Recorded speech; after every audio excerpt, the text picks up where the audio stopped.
Hola, hola, ¿qué tal? ¿Cómo les va? Muy buenas noches. Bienvenidas, bienvenidos a este segundo debate de Merlí. Este programa que se propone justamente poner en cuestión, problematizar todo lo que está sucediendo en esta primera temporada en cada uno de los capítulos de Merlí.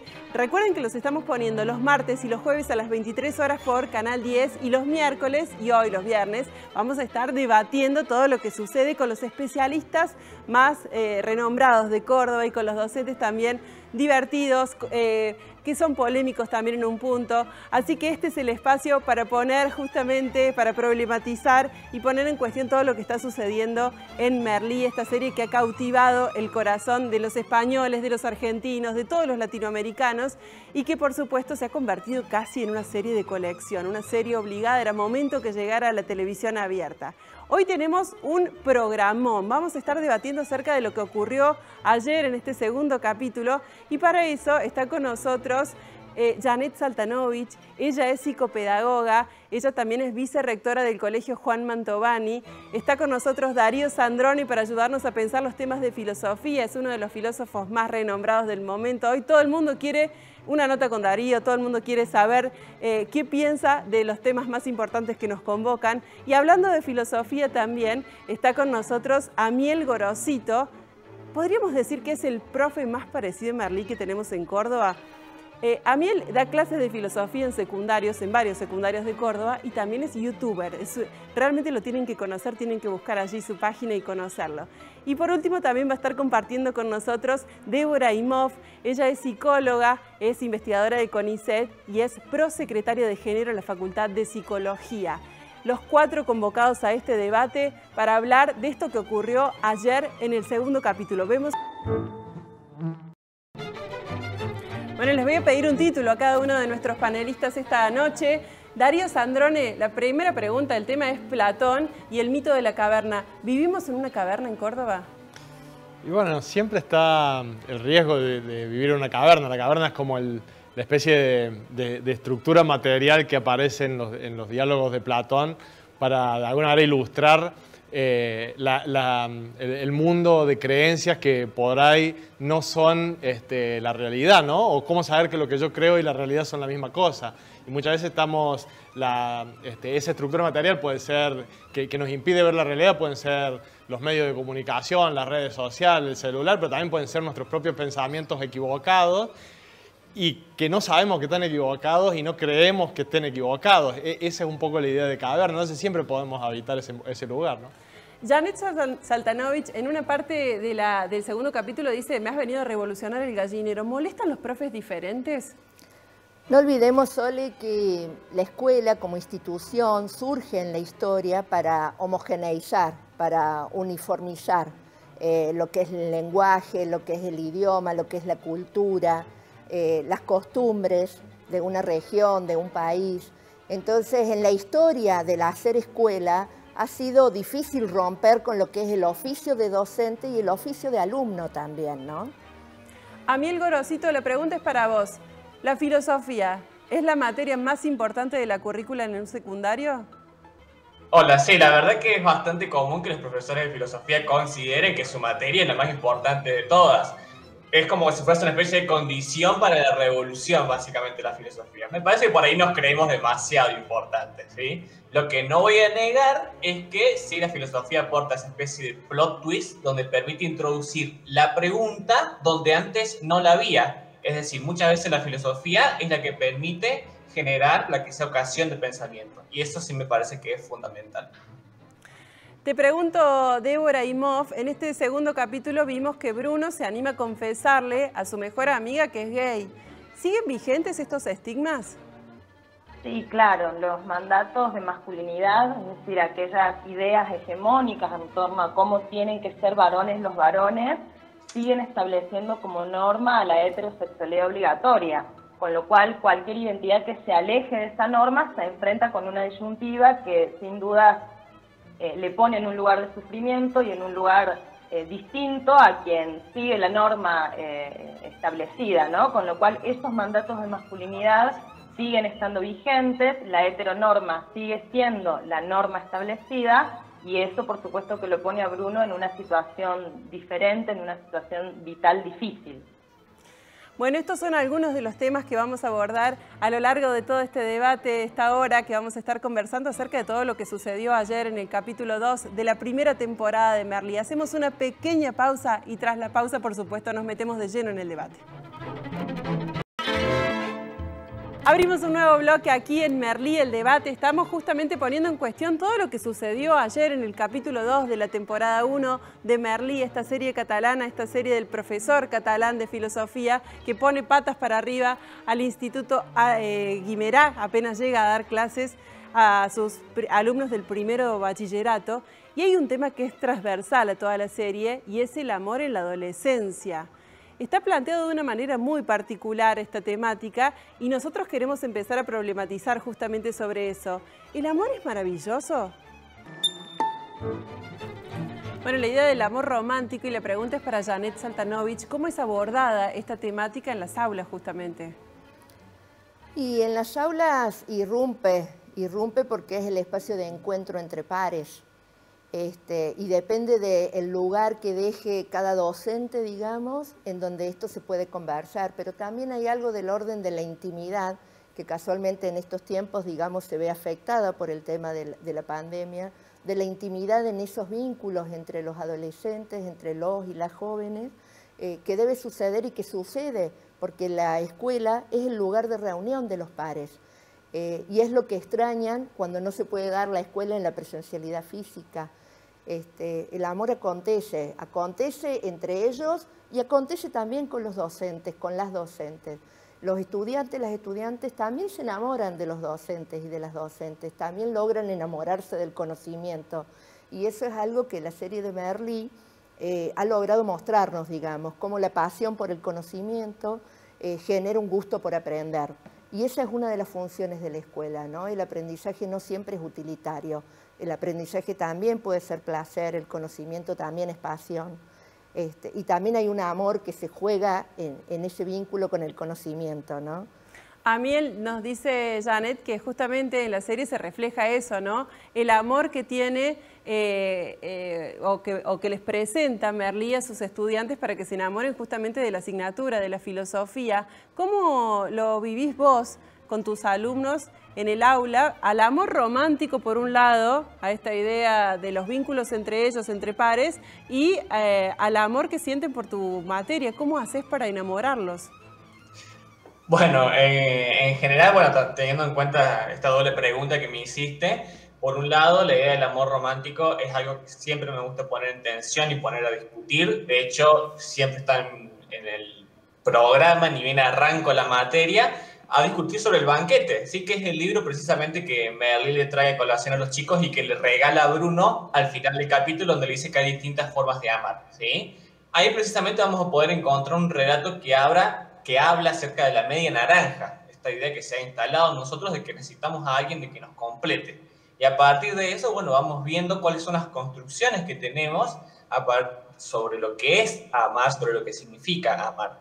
Yo particularmente considero que, bueno, tengo una visión bastante pesimista, donde, bueno, el amor va a implicar sufrimiento y va a implicar una negociación porque uno pone vulneraciones y afecciones en una persona que ama o personas, si uno le pinta el poliamor, pero bueno, la cuestión es que la forma de resolver esas cosas hay que hacerlo de una manera no violenta. Eso me parece que es de lo que se trata, ¿sí? Cómo resolvemos las heridas, las afecciones, las vulneraciones propias de las lógicas amorosas, básicamente. A propósito de eso justamente, y para darle pie después de ver este pequeño tape a Débora, hay una parte del capítulo donde Berta le dice a Paul que está embarazada, o por lo menos se lo hace creer. Vamos. Bueno, me interesa particularmente tu visión, Débora, en este tema, en esta escena, y cuál es tu análisis respecto de este engaño, de este hacerle creer a su pareja que podría estar embarazada. ¿Cómo se manejan estos temas y esos vínculos? Bueno, recordemos primero que Berta le dice esto a Paul luego de que Paul tuviera una conducta que quizás podríamos definir como de irresponsabilidad afectiva, ¿no? Es decir, Berta detecta que Paul no quiere estar con ella y que no se lo está diciendo francamente, porque él empieza a voltearla, ¿sí? Empieza a decirle, inventarle excusas para no decirle algo de lo cual él ya es consciente, y es que no está enamorado, lo tiene claro, y ya se lo dijo a sus amigos antes de esta escena, y empieza a ponerle excusas a Berta, ¿no? Y Berta detecta esto, se pone mal, a él le molesta esa emocionalidad de Berta, y Berta toma esta decisión, ¿no? De decirle esto. Me parece que lo que hay que poder comprender es que los vínculos sexoafectivos, que a veces toman la forma del amor y a veces no, a veces toman otra forma, son una relación social, ¿sí? Como vínculos son relación, y al ser una relación hay elementos del poder puestos en juego ahí, y hay elementos de las relaciones de género puestas en juego ahí, ¿sí? De hecho, hay un fenómeno que hoy se problematiza mucho desde el campo de los feminismos, que es el fantasmeo o el gosteo, ¿no? Es esta cuestión de no poder hacerme cargo de lo que me está pasando con la otra persona y entonces decidir desaparecer sin dar explicaciones. Los feminismos van a plantear, como estamos hablando se llama. Fantasmeo o gosteo, me desaparezco, ¿no? De repente, es un poco, es casi lo que estaba por hacer Paul, hasta que, bueno, le termina diciendo que no la quiere, ¿no? Pero primero le estaba poniendo excusas, no puedo, me tengo que ir, bueno, un par de cuestiones, y ahí hay una dimensión que los feminismos problematizan, que tiene que ver con las violencias machistas, y cómo este tipo de conductas preponderan más entre los varones. Y también, bueno, en esto Luciana Pecker nos va a ayudar a pensar cómo hay un elemento histórico de construcción de las masculinidades hegemónicas que tiene que ver con no necesitar dar explicaciones, ¿no? Me puedo desaparecer sin dar explicaciones. Este contexto me parece importante porque es ese contexto de una violentación, de una irresponsabilidad afectiva, ¿no? Por parte de Paul, lo que la lleva a Berta a tomar esta decisión de mentirle, que de a ratos pareciera que es una decisión que va orientada a un chantaje emocional como para mantenerlo en la relación, pero en otros momentos también parece que es casi una revancha, ¿no? Hacia el final del capítulo, de hecho ellos tienen una discusión sobre esto, cuando Paul descubre, spoiler alert, descubre que no es cierto, y ella le plantea, ¿no? Que bueno, que él primero ejerció una conducta no ética con ella, una conducta que no estaba buena, la puso a sufrir, y ella decidió ponerlo a sufrir a él también, y entonces él le dice, bueno, pero no podés comparar. Y la pregunta sería, ¿por qué no? ¿Qué es lo diferencial, ¿no? ¿Por qué los varones pueden tener la potestad de ocasionar daño? Eso es la irresponsabilidad afectiva, ¿no? Ocasionar un daño extra, porque el otro te puede dejar de querer, pero no es necesario agregarle un plus de sufrimiento, ¿no? Bien. ¿Y por qué ella no podría, no? Entonces ahí hay una cuestión que se pone en juego entre ellos dos, que también tiene que ver con las relaciones de género y las violencias. Antes de ir al próximo tape, le pregunto a Darío, ¿chantaje o revancha la actitud de Berta? No sé, me parece que yo lo ligaría los dos invitados, Amiel y la compañera dicen lo mismo, ¿no? La idea de sufrimiento. Sí. Y el amor está implicado porque me parece que tiene que ver con algo que se tiene y algo que no se tiene y se desea y nunca se puede alcanzar, ¿no? Y eso lleva a un montón de inconvenientes y de sufrimiento entre los que están, por ejemplo, esto, ¿no? Bien. Amiel, ¿en tu visión es chantaje o revancha? Para mí, en las notas que había tomado, hay algo de revancha ahí. Sí, para mí se tomó la revancha, Berta. Bien, vamos a ver el próximo fragmento donde Berta le confiesa a Tania que en realidad lo hace porque, bueno, que no está embarazada, le dice. Janet, ¿vos cómo lo viste? ¿Cuál es tu visión? ¿Chantaje, revancha? ¿Está bien, está mal? ¿Hay violencia de una parte, de las dos? Sí, yo creo que puede haber un poco de las dos cosas. Coincido con los otros panelistas de que tiene que ver con el sufrimiento. También creo que hoy por hoy los jóvenes, las chicas, los chicos piensan más los vínculos. Hay una palabra con la que introducen muchas veces ellos que son relaciones tóxicas y están hablando mucho, es tóxico, no es tóxico, más allá de lo dilemático que pueda ser el término, pero esto nos da a entender de que ellos están pensando los vínculos, que ponen ahí sobre la mesa, digamos, algo que tiene que ver con cómo es esto, o sea, no lo aceptan pasivamente, no son pasivos. Me parece que ahí Berta no ha sido pasiva y busca, digamos, reaccionar y salir con lo que ella puede, digamos, con lo que a ella le surge. No es para justificar ninguna de las reacciones, pero lo cierto es que no fue pasiva y eso es actual, digamos. Bien, hay una tercera pata en esta escena, que es cuando Bruno, el hijo de Merlí, le confiesa a Tania, su mejor amiga, un personaje central en la tira, que está enamorado de Paul. Bueno, y ahí también se desata toda una cuestión alrededor de la sexualidad. Débora, uno tiende a pensar que las generaciones más jóvenes tienen estas cuestiones más claras, son más abiertos a la hora de plantear sus orientaciones, sus deseos, sus sentimientos. Sin embargo, acá pareciera que no. ¿Cuál es tu análisis de esta escena? Lo que pasa es que ha habido mucho avance con relación a la problematización de estos aspectos, la ganancia de derechos de las personas con identidades disidentes, pero lo cierto es que lo hegemónico, lo dominante, el molde en el cual nos socializamos sigue siendo heteronormativo. A través de toda nuestra socialización seguimos viendo que lo que se espera es que constituyamos parejas heterosexuales. Lo vemos en los cuentos, lo vemos en las canciones, lo vemos en las cosas que nos dicen las personas significativas de nuestro entorno, lo vemos en los medios de manera predominante. Entonces vamos comprendiendo que el mensaje que se nos está dando es que lo esperable es eso, si bien hay más permeabilidad a que haya otras opciones, pero la norma social sigue siendo heterosexual. Con lo cual siempre le pone en un dilema subjetivo, biográfico, difícil a la persona que decide alejarse de la heteronorma esa decisión, ¿no? No sé si diría decisión, pero ese darse cuenta de cuál es su orientación sexual, cuál es su identidad de género, ¿sí? Me parece que en ese sentido, aún en las generaciones más jóvenes, siguen siendo conscientes de que la norma hegemónica es otra, ¿no? Y eso siempre agrega un plus de sufrimiento. Por eso yo recién decía, a ver, ahí el amor es cierto, coincido con los otros panelistas, implica siempre la posibilidad del desamor, implica siempre la posibilidad del sufrimiento, pero hay condiciones sociales que agregan un plus innecesario de sufrimiento, ¿no?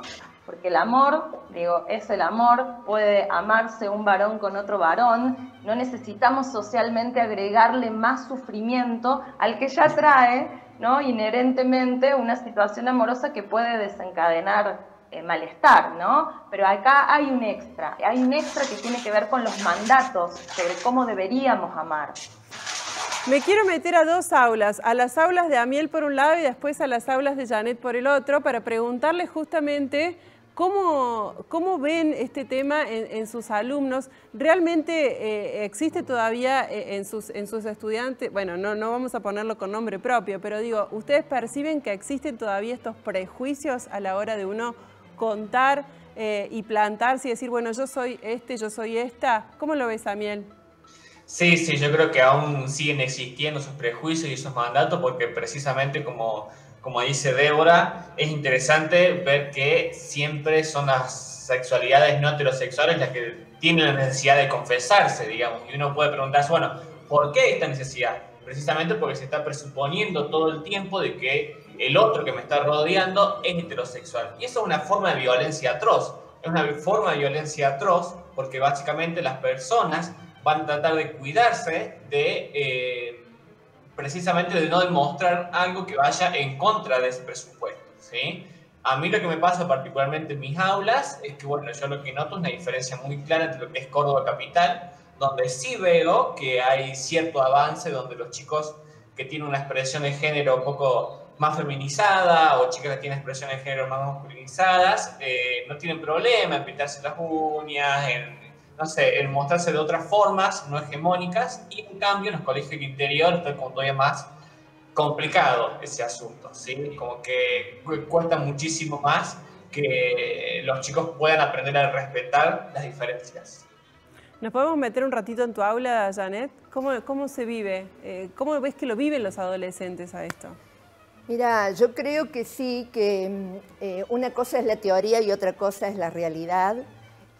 Coincido con el compañero cuando habla de que hoy hay está más naturalizado el un varón pintarse las uñas y algunos de estos aspectos físicos, pero cuando a la hora de conversar y de transparentar, digamos, ciertas decisiones que son más íntimas, la complejidad sigue siendo lo mismo, porque además, y lo relaciono con la primera pregunta que vos me hacías en relación a si este docente es diferente y cómo lo toman los otros docentes, y yo digo, vivimos en una sociedad en donde lo diferente sigue siendo esto de lo heteronormativo, digamos, sigue siendo extraño y sigue siendo difícil de metabolizar. Y la sociedad ingresa a la escuela y en la escuela pasa exactamente lo mismo. Han pasado muchos años y muchos de estos temas están en conversaciones, están en teorías que a veces los mismos chicos y las chicas estudian, pero sin embargo a la hora de materializarlo en lo que es la intimidad de cada uno, la complejidad aparece y la dificultad para abordarlo aparece y siguen necesitando como este acompañamiento de parte de otros, ¿no? Piensa rápido, Darío Sandrone.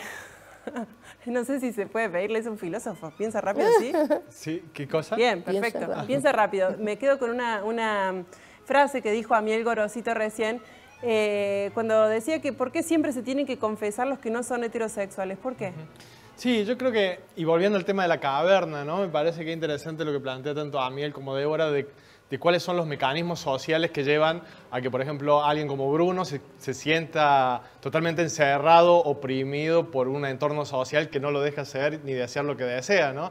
Y eso ahí, no sé si estoy muy de acuerdo con la propuesta de la serie, porque termina con Merlí, su padre, dándole un libro de filosofía de Platón, diciéndole, mira que acá Platón escribió sobre muchos modos de amar, y hace un silencio y queda como implícita ahí la idea de que él sabe, digamos, cuál es la verdadera opción sexual de su hijo, pero no lo dice y lo ofrece como la filosofía para la salida, ¿no? Y otra vez invisibiliza todo lo que es la discusión política, ¿no? Podríamos pensar en la ESI, ¿no? O cosas por el estilo que tiene que ver, que es el fruto de muchas discusiones políticas, ¿no? Y de militancia de muchos sectores que llevan a que uno pueda, de que cualquier persona individual pueda salir de esa caverna de opresión, ¿no? Y que no tiene que ver muchas veces con la sola reflexión de uno filosóficamente, ¿no? Bien. Tenemos que hacer un nuevo corte aquí en Merlí, el debate. Tras la pausa nos vamos a meter más de lleno en el tema de Platón, que es el segundo filósofo que toman aquí en este capítulo. No se vayan, ya volvemos.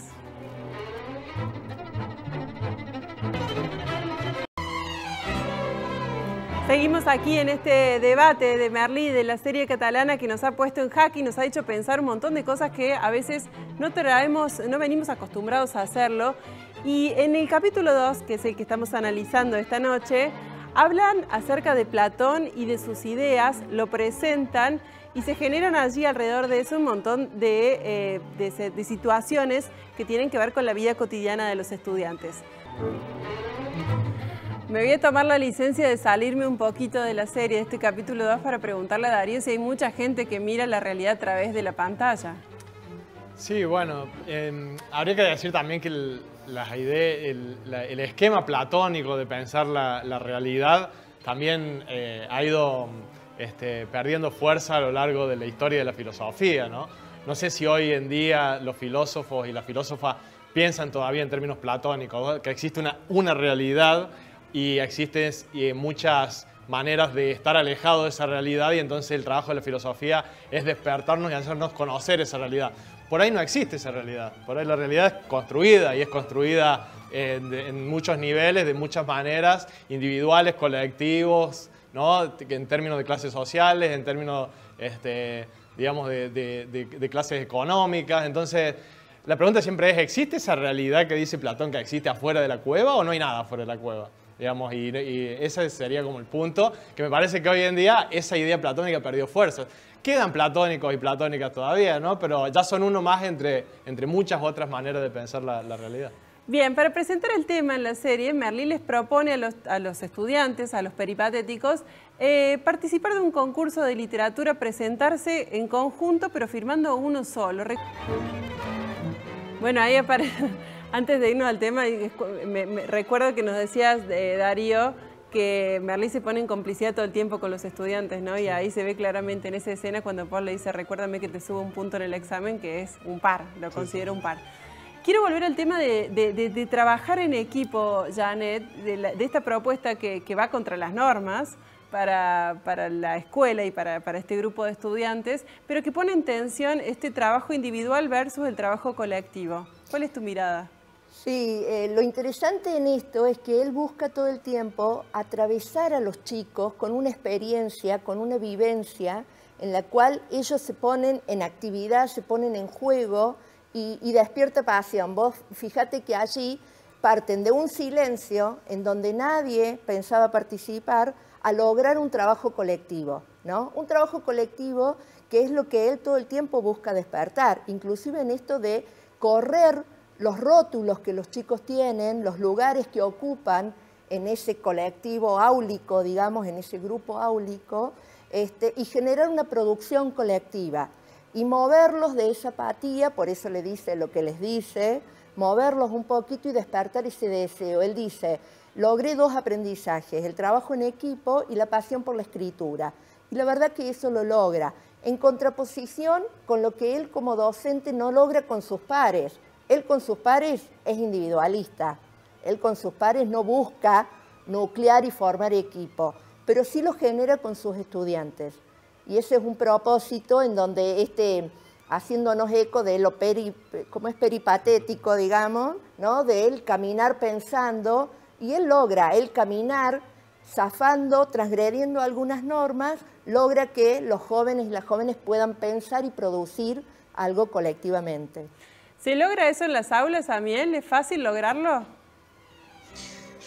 Sí, el trabajo colectivo, siempre que estén entusiasmados y que les motive los proyectos, los chicos se entusiasman, más que todo con lo que tiene que ver con la inclusión de las nuevas tecnologías y la posibilidad de integrar, bueno, en mi materia, la historia de la filosofía o los problemas filosóficos con producciones más actuales o con cosas que los interpelen. He logrado generar cosas muy, muy lindas.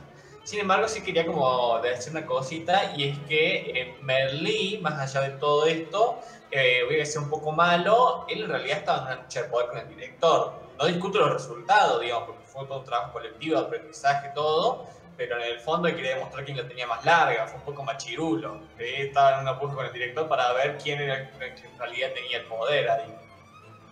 ¿Es machirulo Merlí? Débora, ¿cómo lo ves?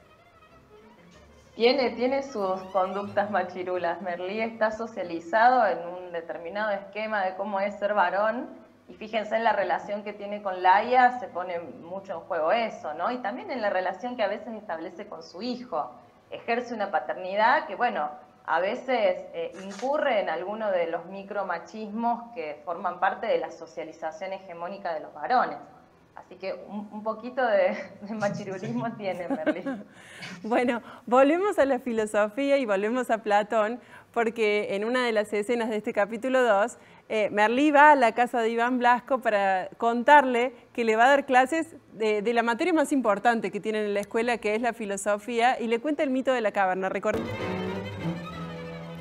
Bueno, queda de manifiesto una vez más allí cómo la filosofía se mete con todas las cuestiones que tienen que ver con la vida cotidiana de los estudiantes y cómo se posiciona él también, ¿no? Como el superhéroe, ¿no? Como él busca salvarle la vida a Iván, como él busca siempre en esta cuestión que recién también referenciaba a Amiel. ¿Para vos sí es la materia más importante, la filosofía? Filosofía, y es una materia que es muy singular, digamos, no se parece a las otras materias, porque en cierta forma no hay un conocimiento, digamos, a transmitir, sino una reflexión sobre el conocimiento, ¿no? Y una materia reflexiva en ese sentido. E incluso la filosofía se hace fuerte en la crítica al conocimiento, ¿no? Es decir, a la epistemología es una rama de la filosofía que justamente trata de pensar entre todo lo que se dice que es conocimiento, cuál es el conocimiento válido. Y en esa crítica al conocimiento está la crítica a la biología, está la crítica a la política, está la crítica a la economía, que en la serie me parece que se traslada todo eso a cómo el profesor de filosofía es crítico con los demás profesores que son los que manejan esos saberes, ¿no? Entonces hay una tensión entre el profesor de filosofía y los demás profesores, ¿no? Bien, me quedo con eso, porque justamente ayer lo que vimos es cuando el director le llama la atención a Merlí y le dice que le está revolucionando el gallinero. Janet, te pregunto, ¿se puede ser empático con los alumnos y además sostener esa misma empatía con el resto de la planta de los docentes? Sí, por supuesto. Yo creo que se debe ser empático con los alumnos, que se debe poder tener esa sensibilidad hacia lo que a ellos les pasa, a ellos y a ellas. Y lo mismo, sostener una relación que uno sabe que es diferente. No sos amigo de los alumnos, no sos amiga de los alumnos. Es una relación asimétrica en un punto. Lo que pasa es que eso no significa, esto que le dice el director, que si los engaña, no le diga la verdad, digamos. O sea, en realidad, si tenemos que zafar de alguna norma, tenemos que ver cómo trabajamos en torno a eso, pero no a través del engaño, con los alumnos, no a través del engaño. Y él lo que busca es apasionar a los estudiantes. Entonces logra, digamos, y revolucionar el gallinero tiene que ver con este cúmulo de pautas y normas que invaden a las instituciones. La institución está organizada en torno a pautas y a normas. Y cuando alguien irrumpe con una modalidad diferente, podemos realizar nuevos acuerdos. De lo que se trata es si podemos realizar nuevos acuerdos. Que tengamos que tener normas y pautas no significa que tengamos que ser rígidos. Bien, bien. Amiel, te pregunto, ¿es fácil ser Merlí? ¿Se puede ser Merlí en una institución cordobesa? ¿Es fácil lograrlo? Y sí, no, digamos, Merlí va a representar de alguna forma la novedad, las fuerzas instituyentes y que van a entrar siempre en tensión con cierta manera de hacer las cosas. A mí me parece que lo que hay que hacer es entrar en diálogo, sin ir más lejos. Hace poco me ha pasado de que ha ocurrido precisamente un conflicto muy parecido en uno de los colegios de trabajo, donde hay esta disputa constante entre los nuevos profes que ingresan, entre la novedad que traen y los profes que ya están acostumbrados a trabajar de cierta manera. Lo que sí es cierto es que las maneras de trabajar le dan una identidad a la institución y le dan también un sentido de pertenencia a los estudiantes que van ingresando, digamos. Entonces, me parece que tenemos que aprender a negociar tanto de un lado como del otro, ¿sí? Entre lo instituido y lo que se está por instituir, para ver cómo de eso salen cosas buenas y que precisamente ayuden al aprendizaje de los estudiantes. Bien, antes de irnos al corte, me interesaría una opinión de Débora. Como psicóloga, ¿cómo ves este vínculo de amistad que se plantea en la serie entre Merlí y sus estudiantes? Yo coincido con Janet en que hay especificidades y la verdad es que Merlí sea amigo de sus estudiantes, ¿no? De hecho, él establece ciertos límites en el aula, regula la dinámica grupal, o sea, tiene un rol que es claramente diferencial. Creo que, bueno, allí el adultocentrismo a veces nos ciega algunos puntos de interlocución con las juventudes, porque siempre desde una mirada adultocéntrica realmente creemos que la experiencia juvenil es radicalmente distinta de la que tenemos los adultos y las adultas, y en un montón de puntos no lo es. En un montón de puntos estamos experienciando a veces las mismas cosas, a veces las mismas preguntas desde distintos lugares. Creo que salirnos a veces un poquito del lugar de sujeto supuesto saber, ¿no? De quienes ya estamos de vuelta, nos pone en un lugar más cercano con las juventudes, porque también reconoce que nosotros estamos aprendiendo, que los adultos y las adultas seguimos aprendiendo, nos seguimos preguntando, nos seguimos equivocando un montón, y eso sin duda que nos acerca y que facilita esta empatía de la que hablábamos recién. Pero creo que él no es amigo de sus estudiantes, me parece que tiene otro rol y que va más emparentado esto que planteaba Janet antes en torno a la especificidad, ¿no? Desde la cual nos estamos vinculando, de una asimetría que, bueno, puede adquirir distintas formas, ¿no? Y está bueno que nos podamos preguntar en nuestra interlocución de adultos y adultas con los jóvenes y las jóvenes, bueno, ¿qué se está poniendo en juego ahí? Y en qué punto podemos sentirnos iguales y en qué punto podemos sabernos diferentes. Hacemos el último corte aquí en Merlí, el debate. Después del corte, en el último bloque, vamos a ver un adelanto de lo que va a traer el próximo capítulo y seguimos, por supuesto, debatiendo. No se vayan, ya volvemos. Seguimos debatiendo aquí en este programa que justamente pone en tensión todo lo que sucede en Merlí, en este segundo capítulo de Merlí. Y una cosa que aparece aquí en esta escena que recién compartíamos con ustedes es justamente una clase casi como de monogamia que le da el hijo al padre. Pero también me interesa problematizar con Débora esta cuestión de que plantea Merlí acerca de la relación con Laia y que si es que el problema en realidad es de Laia, que si ella no habla con su novio y le dice que está teniendo una relación con un tercero, es un problema de ella. ¿Hay algo de machismo ahí, Débora? ¿Cómo lo ves? En realidad creo que lo que hay que poder problematizar es la cultura monogámica en sí. Parte de cómo nos enseñan a amar, de cuáles son los mandatos en torno a cómo deberíamos amar, es que deberíamos hacerlo en el marco de relaciones exclusivas. Esas relaciones exclusivas generalmente vienen de la mano de una forma del amor que es codependiente, que es posesiva, donde entran con mucho ímpetu los celos, donde emergen formas de esto que llamamos el amor romántico, que sí tiene un componente fuertemente machista. Y además hay otro elemento que tiene que ver con el machismo en esta realidad que estamos analizando, y es el hecho de que si bien la monogamia es la norma obligatoria, también es cierto que los varones han siempre tenido mayor permisibilidad social para salirse de esa norma. Y sobre todo para salirse por el lado del sexo, no del amor, ¿sí? De hecho, Merlí le deja en claro a Laia que lo que tienen es una relación sexual, no es una relación amorosa. Y eso también está aceptado socialmente un poco más, es decir, que la infidelidad implique tener sexo con otras personas, pero no hay una permeabilidad social a que yo me pueda enamorar de más de una persona al mismo tiempo, ¿no? La matriz en la cual nos enseñan a amar es una matriz de exclusividad y es una matriz que nos imposibilita pensar en otras salidas posibles, ¿no? Acá aparece la cuestión de la infidelidad porque la norma de cómo deberían vincularse los personajes es la norma de la cultura monogámica. Bueno, es una norma, en tanto tal se la puede cuestionar y se puede pensar si sería factible establecer otro tipo de relaciones sexoafectivas entre las personas. Bien, muchísimas gracias Débora Imhoff por haberte sumado a este debate. Nos estamos quedando sin tiempo. Quiero también darle la palabra a Miel Gorosito justamente para que me haga una reflexión respecto justamente de este amor monogámico o exclusivo versus el poliamor, como lo planteaste en el primer bloque. Sí, yo acá voy a polemizar un poco con Débora porque no estoy muy de acuerdo en que el problema sea la monogamia en sí mismo.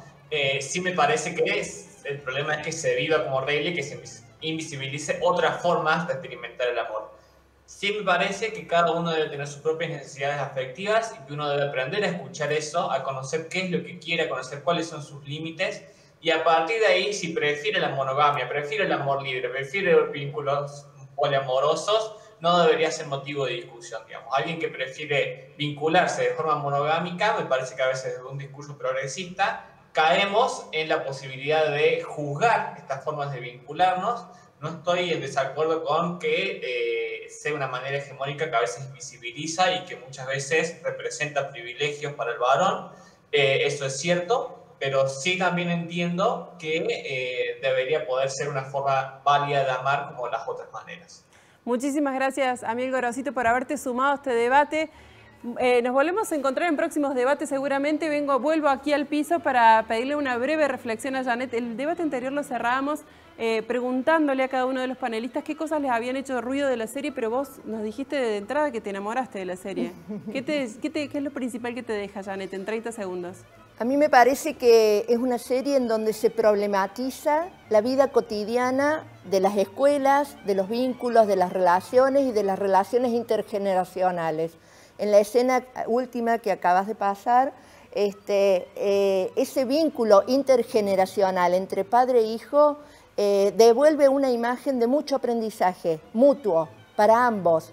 Y es algo que está pasando en esta época también. Los jóvenes, las jóvenes nos están enseñando a los adultos a repensar las maneras, las formas en las que nos vinculamos, inclusive con el amor. Lo mismo sucede en la filosofía, Darío. ¿Los jóvenes te instan a repensar la filosofía? Sí, todo el tiempo, porque es un diálogo, ¿no? Un permanente diálogo.